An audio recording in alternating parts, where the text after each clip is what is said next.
Nalilito ka ba kung anong product ang pipiliin mo? At naghahanap ka ba ng natural way para mawala yung fine lines, wrinkles, puffiness at sag dyan sa face mo?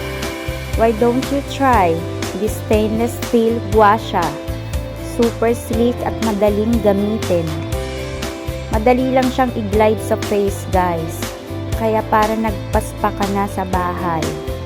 Plus, stainless steel siya.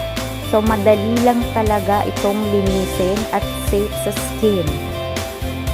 Once na-try mo to, hindi mo na ito maiiwan. At talagang magugustuhan mo siya. Grab your gua sha through my link below. Your skin will love it. Bye!